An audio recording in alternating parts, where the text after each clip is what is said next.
The shock surrounding Jin's public revelation did not fade, it intensified. What seemed like a simple confession morphed into a major cultural moment, prompting analysts, fans, and critics to ask the same question: was this the turning point fans had feared all along? And if so, what was he really trying to reveal beneath that controlled, carefully delivered statement?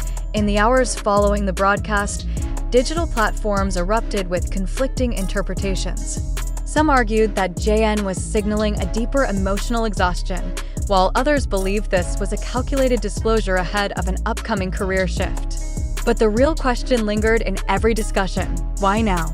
Why this revelation? And why with such precision? Industry observers noted that idols rarely expose vulnerabilities without intention. In the hyper-managed world of K-pop, spontaneity is often a luxury. So when JN chose to drop a revelation that challenged both parasocial fantasies and long-held industry norms, many wondered whether this moment marked a deliberate break from the tightly controlled idol narrative. Could this be the first visible crack in an emotional wall he had spent years defending? Fans began dissecting his tone, his posture, even the brief silence that followed his statement. Was it hesitation, fear, or strategic timing? And in the midst of this public dissection, a deeper question emerged. Was JN subtly challenging the very system that shaped him? Some commentators insisted the revelation carried a symbolic weight. By admitting something that destabilized idealized expectations, JN might have been reclaiming agency, asserting control over his own story in a way that idols are rarely allowed to do. But others saw it as a cry for understanding, even a warning that fame has a cost fans seldom recognize. Yet the most unsettling theory came from cultural analysts who argued that his confession could mark the beginning of a major shift within BTS's internal dynamic. Would this moment influence future public disclosures? Would other members feel compelled or pressured to share their own truths? And if so, what would that mean for the group's long-standing image of unity and emotional fortitude? Jin's revelation also pushed the global fandom into a state of introspection. Many fans admitted they had unknowingly romanticized the idea of idols living perfect, unattainable lives. His statement forced a confrontation with uncomfortable questions. Are audiences complicit in maintaining unrealistic expectations of their idols? Does unconditional love sometimes become unintentional pressure? And if vulnerability is met with shock instead of empathy, what message does that send? The entertainment industry, notoriously reactive, began shifting in response. Agencies debated whether this level of honesty might become a new norm or a dangerous precedent.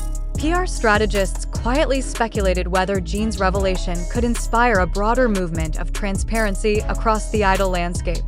Or conversely, whether companies would tighten restrictions to prevent similar moments of unscripted honesty. Meanwhile, JN himself remained notably silent after the initial shockwave. No clarifications, no interviews, no follow-up comments. This silence became its own narrative. Was he waiting for public sentiment to settle? Was he observing how the industry would react? Or was this pause part of the puzzle, a deliberate withholding to amplify impact? Regardless of speculation, one fact remained undeniable. His revelation shifted something within the fandom, within the industry, and within the cultural dialogue surrounding idol authenticity. Whether this marks a turning point or a temporary disruption remains uncertain, but observers agree.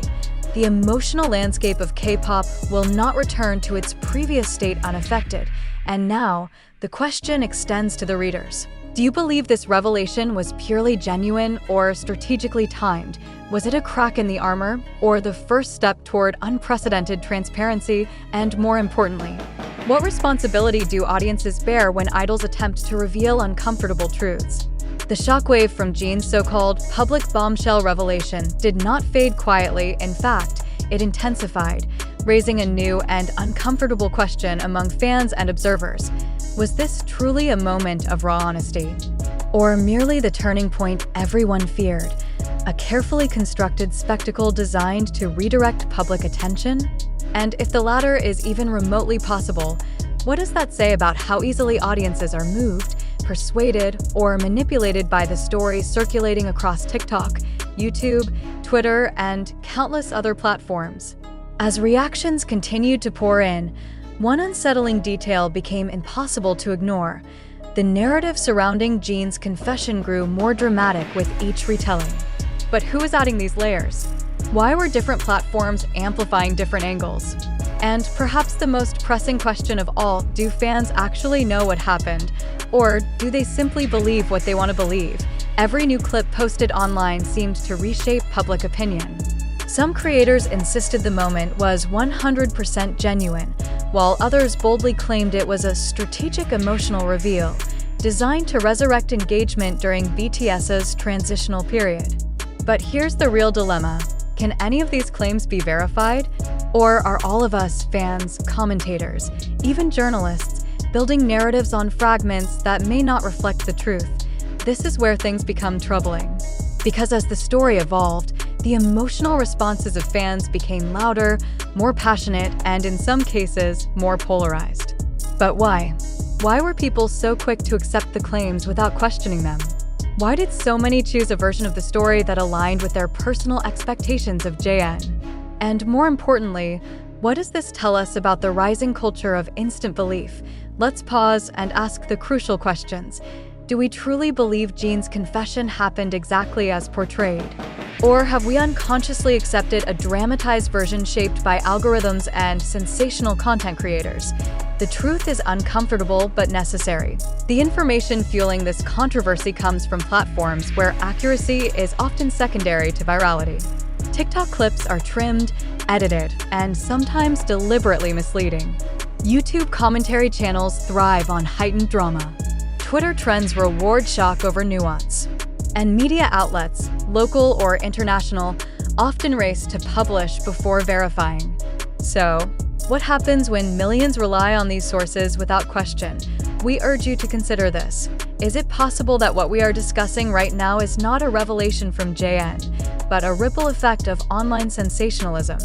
If so, what responsibility do we, as consumers, bear in the spread of potentially distorted information? Think about it carefully. Could the so-called bombshell actually be a misunderstanding magnified by speculative narration? Could the emotional reactions of fans be responses to an interpretation, not an event? And if this entire story were proven exaggerated tomorrow, would we feel betrayed, or would we admit that we never questioned it in the first place? These questions matter. They matter because today's digital landscape rewards content that shocks, provokes, and divides, and stories involving global stars like JN are especially susceptible to being reshaped for attention. Some creators may twist narratives to generate views, others may unintentionally misinterpret context, and fans, caught in the emotional whirlwind, may absorb these narratives without realizing the missing pieces. So let us ask you directly. Do you believe this event truly unfolded as described, or do you suspect elements of fabrication? Is the emotional weight of the story evidence of authenticity, or could it simply reflect the power of well-crafted online storytelling?